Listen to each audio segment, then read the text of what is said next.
Halo, Assalamualaikum warahmatullahi wabarakatuh. Berjumpa kembali dengan Ibu Erni di channel Erni Komarasari. Silahkan subscribe, like, dan share kepada teman-teman yang memerlukannya. Oke anak-anak, sebelum kita melakukan pembelajaran, marilah kita bersama-sama mengucapkan sholawat. Allahumma sholli ala Sayyidina Muhammad wa ala ali Sayyidina Muhammad. Oke anak-anak, sekarang kita akan belajar tentang pergerakan kebangsaan Indonesia. Apa sih pergerakan kebangsaan Indonesia itu? Nah, ternyata ada faktor eksternal dan internal sehingga lahirnya rasa nasionalisme di Indonesia. Jadi faktor eksternalnya adalah kemenangan Jepang, ya. Kita tahu Jepang adalah Asia, ya. Jadi kita itu adalah bangsa Asia yang tertindas, yang dijajah, sehingga ketika kita mendengar kemenangan Jepang atas Rusia, semakin kita rasa nasionalisme kita semakin meningkat. Kita ingin merdeka, seperti itu. Yaitu kemenangan Jepang atas Rusia di tahun 1905 yang kemudian menyadarkan kita dan membangkitkan rasa nasionalisme di kalangan bangsa Asia untuk melawan bangsa-bangsa barat. Kemudian ada munculnya paham-paham baru di Eropa dan Amerika yang juga masuk ke Indonesia, seperti paham liberalisme, ada paham demokrasi, paham nasionalisme dan sosialisme yang mempercepat timbulnya rasa nasionalisme di Indonesia. Kemudian ada kebangkitan nasional di Asia dan Afrika. Misalnya adanya All Indian National Congress di tahun 1885 dan ada Gandhisme di India. Adanya juga gerakan Turki Muda di Turki. Jadi semua negara di Asia itu memberikan rasa nasionalisme, memberikan pengaruh banyak, ya, memberikan semangat. Nah, semangat nasionalisme semakin muncul, ya, dengan adanya kebangkitan nasional di negara-negara di Asia, di India, di Turki, dan di mana-mana, ya. Kemudian ada faktor internal, yang tadi eksternal dari luar, sekarang dari dalamnya. Apa saja? Adanya penjajahan, ya, yang jelas-jelas merugikan, membuat rakyat menderita dan merugikan ekonomi, merugikan segala rupanya, menjadikan negara kita tidak berdaulat, tidak punya daya untuk menentukan nasib sendiri, seperti itu, ya. Kemudian faktor internal lain adalah adanya kenangan akan kejayaan masa lalu, masa kerajaan yang begitu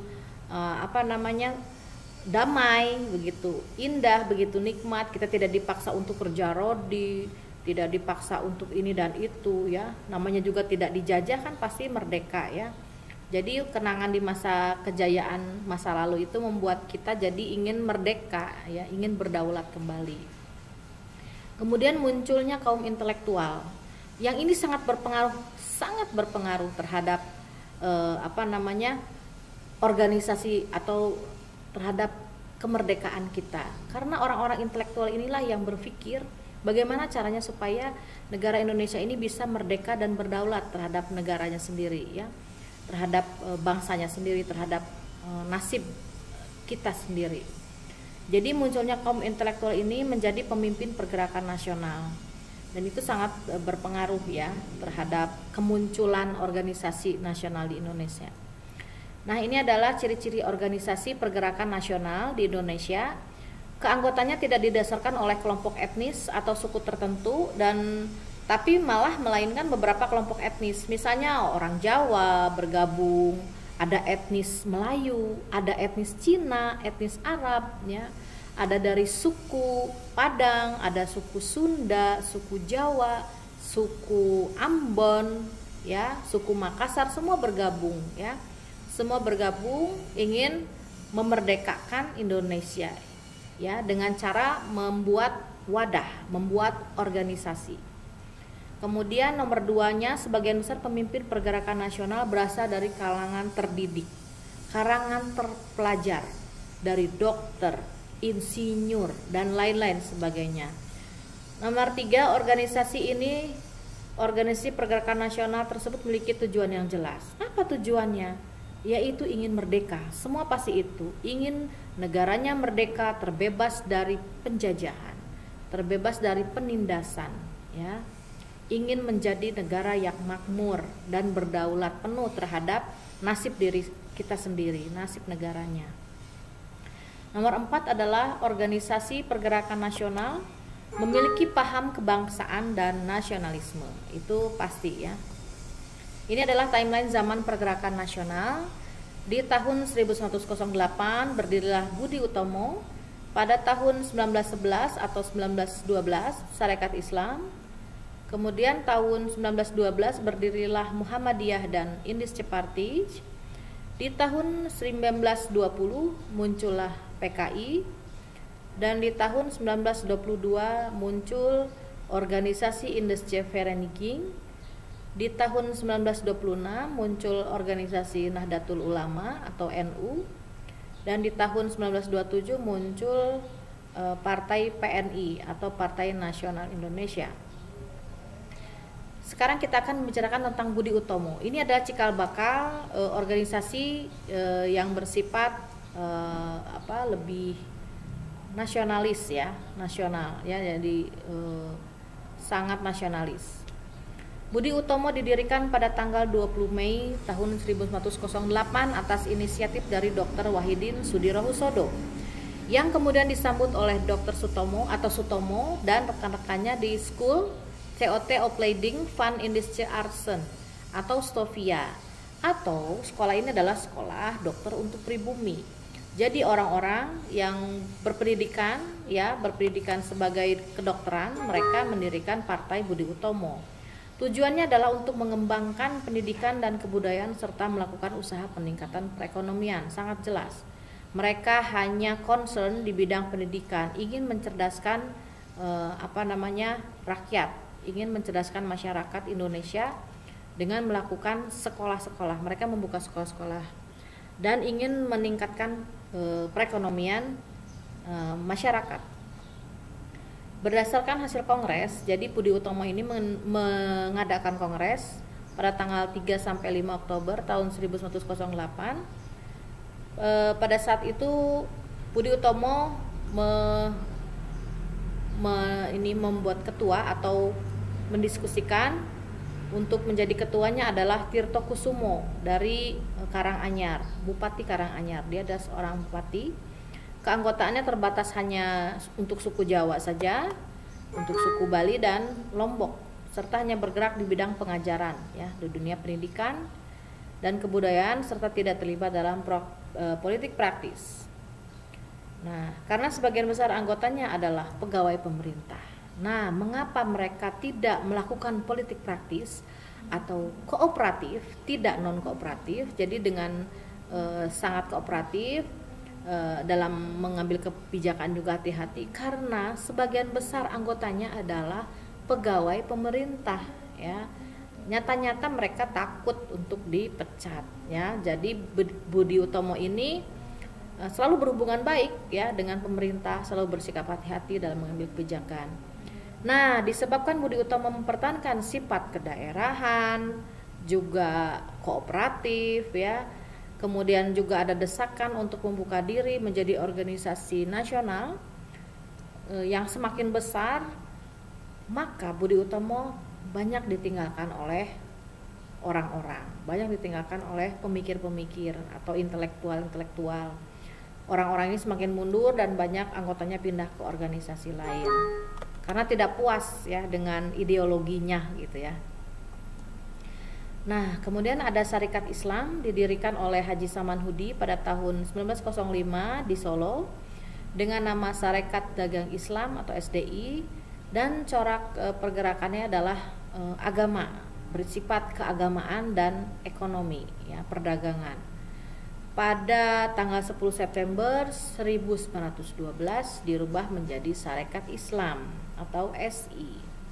Menurut Hos Cokro Aminoto, tujuan SI adalah untuk memajukan perdagangan, membantu pengajaran atau pendidikan, kemudian memperbaiki pendapat yang keliru mengenai Islam, dan hidup menurut perintah Islam. Seperti itu. Pada awalnya SI bersifat kooperatif dalam perjuangannya, tetapi lama-kelamaan setelah mereka mengetahui bahwa Volksraad atau Dewan Rakyat, jadi pada saat itu pemerintah Hindia membuat DPR atau membuat Dewan Rakyat, itu adalah untuk menampung aspirasi rakyat.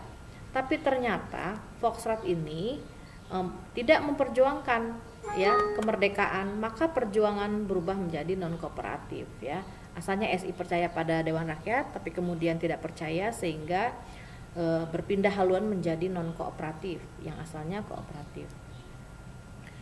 Pada tahun 1921 SI terpecah menjadi dua, yaitu SI Putih yang dipimpin oleh Hos Cokroaminoto yang berhaluan Islam, dan SI Merah yang berhaluan komunis dipimpin oleh Semaun dan Darsono yang kemudian mendirikan PKI. Nah, mengapa Semaun dan Darsono ini mendirikan PKI? Ternyata memang ada sebuah partai, nanti ada partai yang berlandaskan sosialis ini menyusup ke dalam SI ya, mempengaruhi Semaun dan Darsono hingga mereka keluar dari SI atau dikeluarkan lebih tepatnya dan mendirikan PKI. Kemudian SI berganti nama menjadi Partai Sarekat Islam Indonesia dengan ketuanya Haji Agus Salim, fotonya yang di tengah.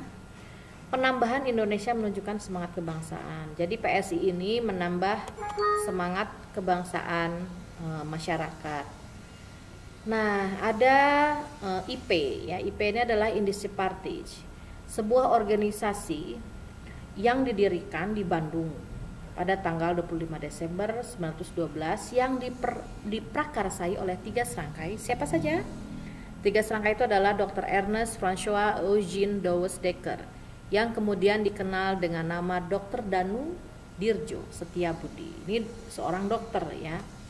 Jadi kalangan intelektualnya dari kedokteran, dari dunia kedokteran. Kemudian juga ada Dr. Cipto Mangunkusumo dan Suwardi Suryaningrat yang kemudian dikenal dengan nama Ki Hajar Dewantara. Ini adalah pendiri Indische Partij. Indische Partij bermaksud membangun rasa cinta dalam setiap hati orang Hindia terhadap bangsa dan tanah airnya. Hal ini dilakukan dengan cara menyadarkan masyarakat dengan menghidupkan kembali harga diri, rasa mampu, rasa kebangsaan atau nasionalisme. Dan dalam hal ini mereka menganjurkan suatu nasionalisme yang jauh lebih luas dari nasionalismenya Budi Utomo ya. Dan cita-cita ini mereka sebarluaskan melalui harian The Express. Mereka melakukan propaganda, melakukan memunculkan ide-idenya itu dengan menulis ya. Mereka menulis tentang kemerdekaan negara Indonesia, bagaimana rasanya dijajah. Mereka tulis semua itu sehingga memprovokasi orang-orang untuk supaya rasa nasionalismenya itu bangkit ya. Jadi partai atau organisasi Indische Partij ini melakukan pendekatan kepada masyarakat itu dengan menulis ya, menulis di harian The Express. Kemudian kita akan bicarakan tentang Partai Komunis Indonesia, didirikan dengan nama Partai Komunis Hindia awalnya oleh awalnya itu kan sebuah organisasi, ada namanya Indische Sociaal Democratische Vereniging yang didirikan oleh H.S. Neuvelt. Dia adalah seorang Belanda yang berhaluan sosialis. Kemudian mereka menyusup ya, mereka mendekati orang-orang Islam yang ada di SI ya, yang ada di SI Serikat Islam, yaitu Semaun dan Darsono, yang akhirnya Semaun dan Darsono ini dikeluarkan dari SI. Nah, setelah dikeluarkan dari SI tahun bulan Mei tahun 1920, akhirnya mereka mendirikan Partai Komunis Hindia. Anggotanya sebagian besar dari ISDV ya. ISDV ini yang didirikan oleh H.S. Nevielt, orang Belanda yang berhaluan sosialis. Begitu. Jadi Semaun dan Darsono ini adalah pecahan dari pecahan dari SI. Ini ada informasi mengenai PKI atau Partai Komunis Indonesia. Untuk mendapatkan banyak anggota, PKI melakukan infiltrasi atau penyusupan ke dalam organisasi lain dan sering menggunakan tokoh Islam dalam menyebarkan pemikirannya, misalnya Haji Misbah, agar mudah diterima oleh masyarakat Indonesia. Dalam pergerakannya, PKI bersifat non-kooperatif dan secara terang-terangan menentang kebijakan pemerintah Belanda, dan tidak jarang PKI mengadakan pemogokan kerja sebagai protes kepada pemerintah Hindia Belanda, bahkan pernah melakukan pemberontakan walaupun akhirnya gagal. Kemudian kita bicarakan tentang Perhimpunan Indonesia atau PI. Di tahun 1908, perkumpulan mahasiswa di Belanda mendirikan Indische Vereniging, menjadi lebih maju setelah Muhammad Hatta, Sunario, Asubadri dan Satru Amidjojo masuk dan menjadi pemimpin di organisasi ini. Kemudian nama organisasinya pun diganti oleh mereka menjadi Indonesische Vereniging. Terakhir diganti lagi pada tahun 1125 menjadi Perhimpunan Indonesia, PI. Nah, betapa rasa nasionalismenya sudah bangkit. Mereka menggunakan nama Indonesia sebagai nama organisasinya. Itu pun mengindikasikan bahwa mereka sangat mencintai Indonesia. PI adalah organisasi yang pertama dengan tegas menuntut Indonesia merdeka, bersikap non-kooperatif, dan menyatakan perlunya persatuan di masyarakat Indonesia. Usaha nyata PI dalam usaha kemerdekaan dibuktikan dengan hadir dan menjadi anggota Liga Internasional Anti Penindasan Penjajah yang berkongres di Paris, Prancis di tahun 1926. Jadi mereka ini melakukan sebuah manuver-manuver atau sebuah gerakan-gerakan. Mereka mendekati dunia internasional untuk berbicara bahwa negara Indonesia ingin merdeka. Indonesia ingin merdeka. Bangsa Indonesia menuntut kemerdekaannya, seperti itu ya. Mereka mengadakan mengikuti berbagai kongres, termasuk di tahun 1927 mereka juga mengikuti kongres di Brussel, Belgia, dan dengan tegas di situ Muhammad Hatta menuntut kemerdekaan Indonesia. Jadi berbagai cara dilakukan oleh intelektual Indonesia untuk menyuarakan isi hati Indonesia ya. Jadi mereka melakukan diplomasi ya. Tidak hanya berkoar-koar di dalam negeri, tapi di luar ya, di dunia internasional juga mereka ingin diakui sebagai negara yang merdeka. Untuk memperkuat perjuangannya, PI kemudian menggabungkan diri dengan League Against Imperialism and for National Independence yang didirikan oleh Musenberg di Berlin, Jerman. Jadi bangsa Indonesia atau tokoh-tokoh Indonesia ini, si organisasi PI ini bergabung dengan liga yang memperjuangkan kemerdekaan seperti itu ya, dari penjajahan.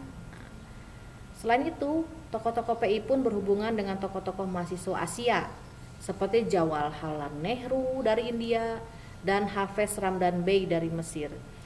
Jadi pergaulannya sangat luas ya, pergaulannya di kancah politiknya itu internasional ya, dengan berbagai negara. Mereka memperjuangkan negara Indonesia supaya merdeka, supaya didengarkan bahwa negara kita ingin merdeka. Mereka melakukan diplomasi ya, itu disebutnya diplomasi ya, atau hubungan internasional untuk lebih baik lagi dengan mengikuti berbagai kegiatan internasional ya, yang ingin menyuarakan bahwa Indonesia itu ingin merdeka dan lain-lain sebagainya.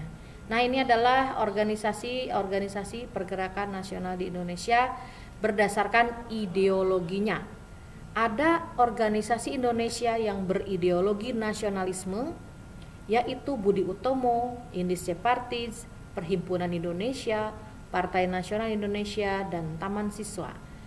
Dan organisasi yang melakukan ideologinya dengan ideologi Islam, yang berlandaskan dengan ideologi Islam adalah Jong Islamiten Bonds atau JIB dan Muhammadiyah serta Nahdlatul Ulama dan PSII ya. Jadi mereka melakukan pergerakan dengan berlandaskan agama. Yang satu lagi adalah berlandaskan komunis ya. Ada Indische Demokratis Vereniging ISDV atau dan Partai Komunis Indonesia. Jadi ada sebuah organisasi ya, organisasi yang berlandaskan pada ideologinya. Jadi terbagi atas beberapa ideologi pergerakan. Seperti itu. Nah, terima kasih atas perhatiannya. Tolong kalian membuat rangkuman untuk materi yang sekarang. Mudah-mudahan kalian semakin rajin belajar di rumah, walaupun pembelajarannya jarak jauh. Tetap semangat, tetap jaga kesehatan. Terima kasih atas perhatiannya. Wassalamualaikum warahmatullahi wabarakatuh. Sampai jumpa di video selanjutnya. Bye.